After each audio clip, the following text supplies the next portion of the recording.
Hi, I'm an infinitely counter-generating worm in space. Kira. Hi, I'm the best X-Mana ritual you're ever gonna play. Meia. I see you. I see them. I see you. My goodness. You look great today. Welcome. Hi. Hello. We are trying something new. I know, doing stuff and things. This is really exciting for us. We have been an audio-only visuals,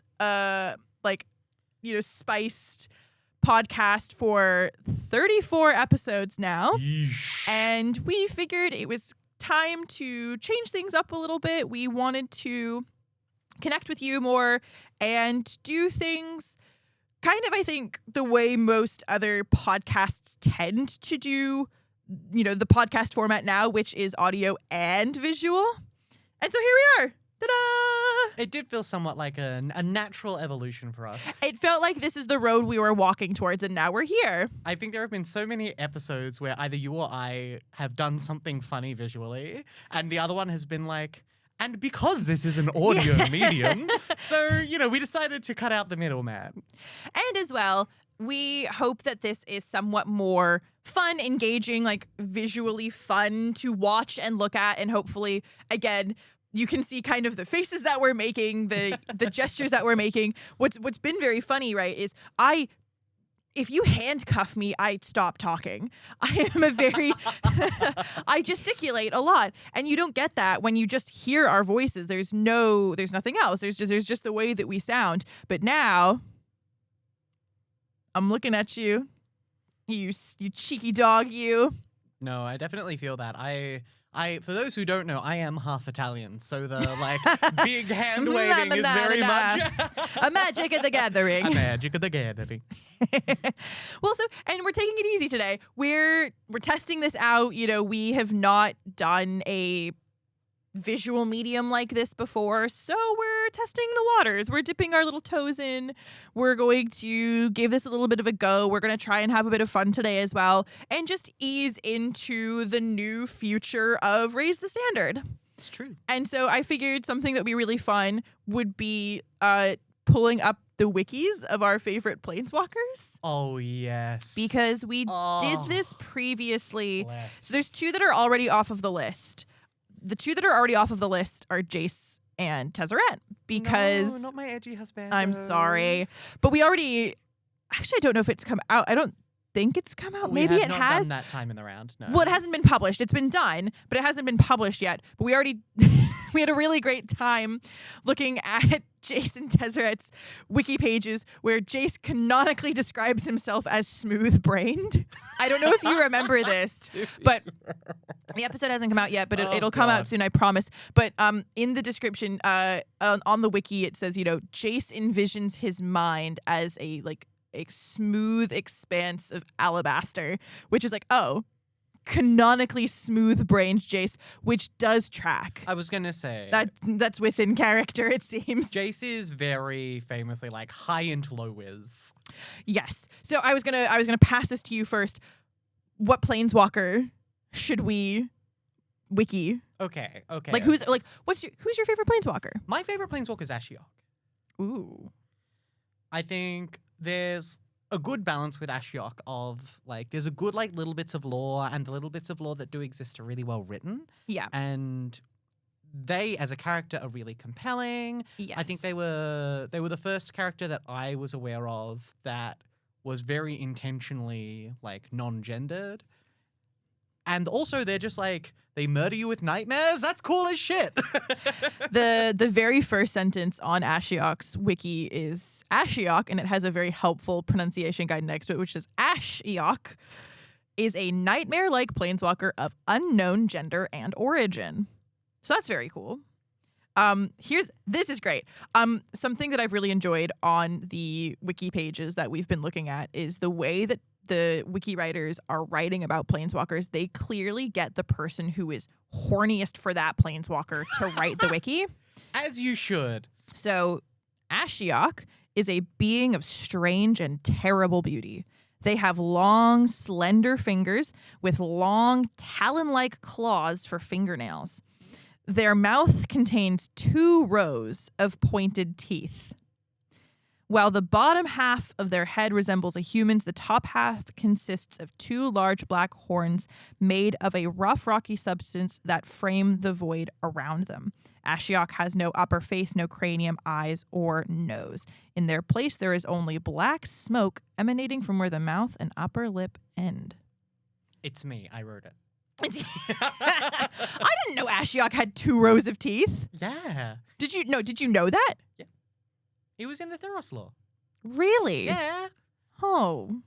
I've only just recently started getting really into lore, and very distressingly, perhaps, the first MTG story, I'm really sorry for all of like the classic lore heads out there, the first MTG story that I read in its entirety was Duskmourn. Oh, okay. Okay. Was not very good. I feel like modern Magic writing does tend to be a little bit hit or miss. Edge of Eternities was good. Awesome. Aether Drift was bad. Aether Drift was Aether Drift. I feel like we can get, the big strip of black tape and just black over Aether Drift as a set. Don't worry about the writing. Don't worry about the cards. They're inconsequential. Just spend your $80 on your stock ups and move on. Ooh, okay. Ashiok's gender is a whole section on this wiki. That doesn't surprise me. Ashiok's announcement article for Theros generally referred to the card from a gameplay perspective using it, but referred to the character as he in its final sentence. The same day, senior creative designer Doug Beyer implied that Ashiok's race and gender were unknown, as they enjoy unsettling others. Classic trans experience. 100%. 100%. What's your gender? Question mark? Experience fear. Experience. My gender is fear. My gender is fear. The gender that you perceive me as is fear. Yep. Uh-huh. Fear and nightmares. What's in your pants? Fear. What's Hey, is that fear in your pants, or are you just trying to scare me? Oh my god, is there like a subtle undertone of like the brain's inability to distinguish between fear and horniness? What? Do you not know about this phenomenon? No, what? Oh, so there's like a relatively common, like well-documented psychological phenomenon where some people are unable to, like some people's bodies are unable to distinguish between fear and arousal. That's why the concept of a fear boner exists. Oh. Yeah, it's a thing. That's so funky. I know, it's very weird. It explains a lot about the internet, but The internet is nigh unexplainable, but yeah. I mean, I like that for Ashiok, though. Inadmissible content. Interesting. Yeah, so in 2019, Mark Rosewater repeated that Ashiok's gender is unknown, and for the first time suggested that Ashiok may lack a gender entirely. That's sick as hell. It's really cool. It's really cool. As somebody who like vibes with the concept of like being agender, I love that there is a character there. And also like Ashiok as a like Ashiok's existence, both in the lore and outside of it, is like there's enough lore that they're really compelling, and not enough lore that we know enough about them for there to be that sort of like satisfying, oh yeah, they're cool because. No. They just have this like ephemeral vibe of being like incredibly cool. And as a card, they're like always good, right? I think there are 3 or 4 Ashiok Planeswalkers, 2 of which saw like significant play. Because you have Ashiok Dream Render, which is... Is that the War of the Spark one? I think so. That's the one where the -1 mill for your opponent can't search their library and it exiles their graveyard. It's like the ultimate hate planeswalker. Yes. And then there is Ashiok Nightmare Weaver from, I believe it was original Theros, where it could have been Journey or Born. I don't remember which came from which. Wow. Which was the 3-mana one where you +2 to exile the top 3 cards of your opponent's library, and then you could -X to cast a card with mana value X from among them for free. And there was just sort of this like weird control-y powerhouse in the like 4-color like blue, black, white, green decks of the time that were using Whip of Erebos to put Siege Rhino in play, Oh. and using like Doomwake Giants to wipe the board of all the like 1/1s. They were like, it was a wild format. But suffice to say that a 3-mana Planeswalker that exiled the top 3 cards of your opponent's library was really good, because if you exile a Siege Rhino, they can't bring it back with Whip of Erebos. Interestingly as well, like we haven't seen Ashiok since Theros Beyond Death or War of the Spark. Well, No, until Wilds of Eldraine, which Yes. seemed very, very random. You say that, but it's so their vibe. It's very their vibe. Weren't there also theories running around that the Ashiok in Wilds of Eldraine was actually Jason disguised pretending to be Ashiok? It is possible, but generally when Wizards do that, they give you the hint in the Planeswalker title, right? Like, Yeah. Professor Onyx is Planeswalker type Liliana. Yes. And I think that was true also of, Jace Reawakened, which is the 2-mana one from OTJ, where they turned from Ashiok back into Jace, and the art is like half Jace, half Ashiok. Oh. And that has Planeswalker type Jace. So I think we would know, but maybe not. I'm sure there are theories running about. There's a very funny, so in the section on Ashiok that's War of the Spark, it's 1 sentence long. Mhm. Ashiok was, in some undisclosed way, involved with the War of the Spark. Period. I love that energy for it so much, though, right? That's so cool. Yeah. They were there. What were they doing? No, they were there. They were there. They were involved. Uh-huh. Uh-huh. What'd they do? No. Wouldn't you like to know? Wouldn't you like to know, Weather Boy? So, okay, on Eldraine, following New Phyrexia's invasion of the multiverse, Ashiok was one of the few planeswalkers who retained their spark following the Disparkening. Is that what it's called? This was called the Disparkening. Oh, Do you know?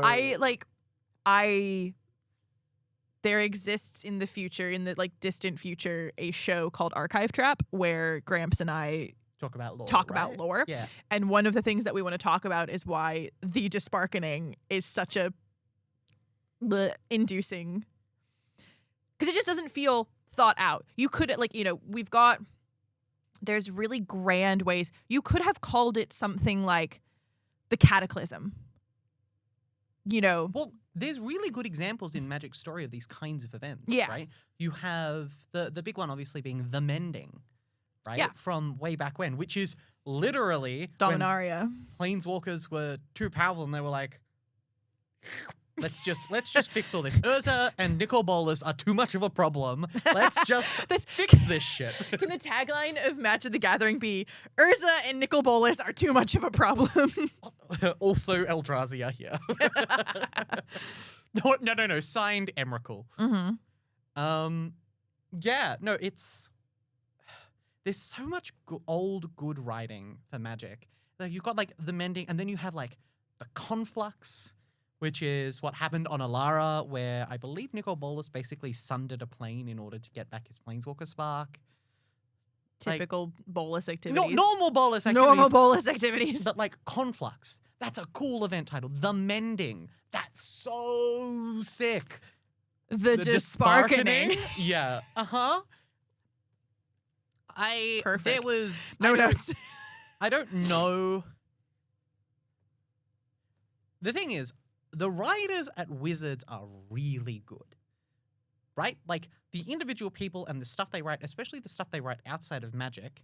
Oh, yeah. The authors that they get to write the stories are incredible authors. Amazing. Are really compelling. I do not believe for a second that was in the first draft.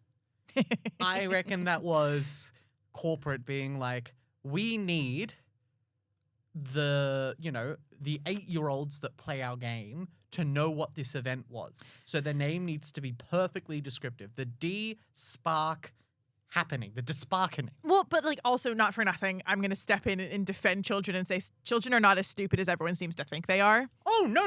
Like if you had called it something like... I'm not... No. You know. Corporate is stupid, yeah, corporate. not children. Yeah. The kids know what's going on. I've also gotten to the point. So we realized Jace was disguising himself as Ashiok on Thunder Junction. Yes.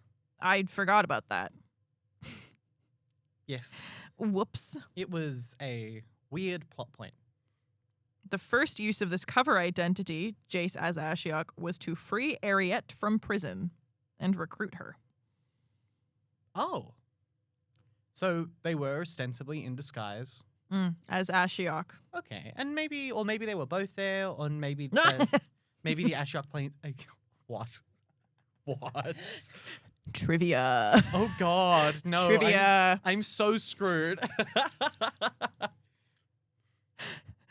It's not even like Trisha. It's just Ashiok was conceived as a dark Jace. Jace is both Jace and Dark Jace himself.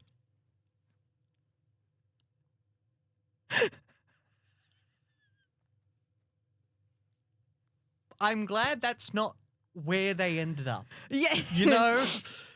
I'm glad we did not just get Jace, but more of an edgelord. This was following the Dark Mirror comic book trope of a villainous reflection of a heroic character. But Jace isn't a heroic character. Yeah, Jace is not a hero. It says here, poetically, Jace used Ashiok's form as a guise to further his plans during the events of Outlaws of Thunder Junction. Poetic is such a strong word. Ooh, we should find this and listen to this at some point. Wizards of the Coast hired musician Jonathan Young to compose a song based on Ashiok titled Nightmare Weaver. Okay, that sounds That cool. sounds really cool. That sounds really cool. We can't play it for legal reasons, You can listen but to it, you can though. listen to it. Can we link to it? Probably. We can link to it for sure. So the planes visited. Do you want to guess some of the planes that Ashiok has visited? There's 5 listed here. Oh. I mean, 2 of them are really easy. I will fail this, but I'm happy to try. They were definitely on Theros. Yes. They were definitely on Ravnica. Yes. I think they have appeared. They, in some capacity, have appeared on Eldraine. Yes. The last 2? So this will be. These are weird ones. This will be multiverse invasion stuff, I think. And I don't think Ashiok has shown up on Fiora. No. One One of them is I would never guess this. Is it the Outlaws one? No. Okay. No idea. I know those 3. New Phyrexia Really? What? and the Meditation Plane. That's the one that I was like, I would never guess that. Why was Ashiok on the meditation I plane? couldn't tell you. There's actually no citation for it. Amazing. So Probably just part to of give the, Bolus nightmares, I guess. Probably just part of the March story, yes. right? Planeswalkers met. So many. So many. Calyx, Dak Vaden, Elspeth Terral, Jace Bellerin, Oko, Rowan Kenrith, Vraska, and Will Kenrith. Very, very. I thought they meant Tevish set. I guess not. Perhaps perhaps the wiki writers have missed that. I feel like I remember like a Brandon Sanderson story where like Tevish Sat met Ashiok at some point. Or maybe it was theorized or something. I don't know. Maybe it was Jace again. Ugh. This twink just showing up in this stupid, stupid- not even twink, this stupid twunk, right? Like, he doesn't even get the redeeming quality. That's also the sound he makes when you throw him in a pool in a Twunk. that's the sound he makes when you throw him into a brick wall. I was gonna say like a pond of water. He makes Nah. a sound twunk. But maybe when you throw him in against a brick wall, he makes a twunk sound as well. Yeah, so he does not even have the redeeming qualities of being like a brat twink. Like he's just insufferable. It's just There annoying. is no like Yeah. redeeming arc here. Yeah. Okay. Well, so that's a bunch about Ashiok. Okay. Who else do you think will have a funny? A funny one? Yeah. Because like not for nothing, Jace's wiki was really funny. It was really funny. Smooth brain, Smooth self-described brain Jace. smooth brain was that's really hard to beat, right? There are so many. There's so many planeswalkers. Yeah, I like one of the planeswalkers that I know have really cool lore is Liliana. Yes. Liliana has such awesome. Well, we have to give her lore. own episode, I feel like. Liliana doesn't just get lumped into a let's read someone's wiki. Oh, for sure. But She's the lore she has is so cool. All of the stuff around the chain veil is really cool. yes. All of the stuff on Innistrad with her spark reawakening. The demonic pact. Is All of so cool. there's so much. Wasn't also like her crown is like an archangel's halo that like she took. Yeah. She just yoinked. Yeah. There's also the stuff with the Raven Man, who, spoilers, is Limdul. Oh, really? Yeah. There's so much, like, Liliana's lore is like so dense and so cool, and like why do the black planeswalkers rule and all of the other planeswalkers suck? Oh, actually. Okay, I have a hill that I need to die on. Okay. We're gonna start walking. Mm-hmm. If we murder every protagonist in Magic that isn't Elspeth, the Magic story is the same. Elspeth. Can you elaborate on that? So much. Elspeth is very like consequential. So I feel like so much of Elspeth's like.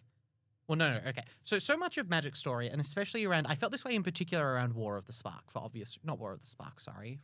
March of the Machines, for kind of obvious reasons. Yes. But so much of it is just like people fucking up, like the protagonists doing dumb shit and fucking up and stabbing each other in the back and, you know, getting completed and stuff like that. Mm-hmm.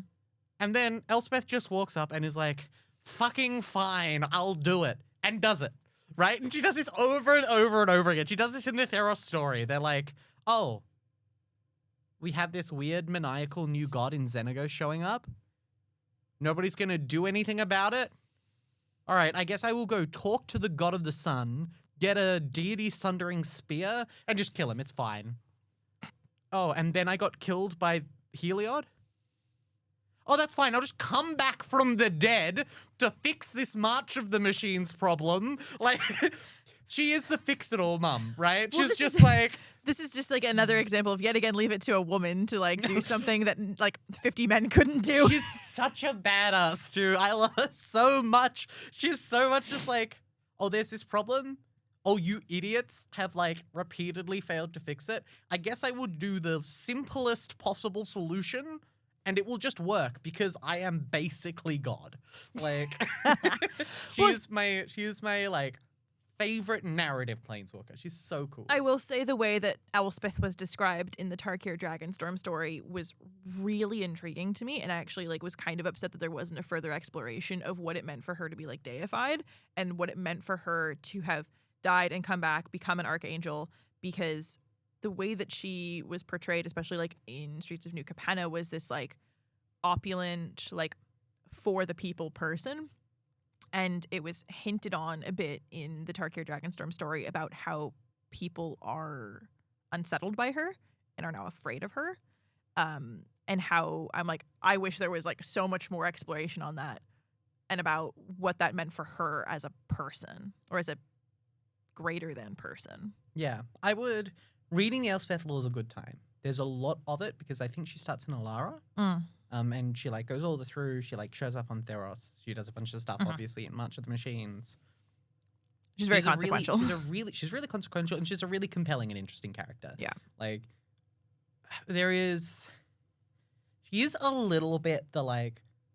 It's really funny because she is a little bit the like straight white man of the story. Except she's not, right? Right. If a straight white man was a woman. If a straight white man was a woman and also fucking ruled. If she was a woman who was also kind of God. Yeah, who was also just a little bit God. Then she would be the straight white man of the story. Well, look, we've spent so long talking about Ashiok and also kind of about Elspeth. We're running out of time on our camera now. Oh, really? Sick. Yes. Shall we reset? We'll reset and we'll set it back up. We'll do a little. We don't have a good outro for this because we're just kind of messing around right now. It's so, true. bye. Bye.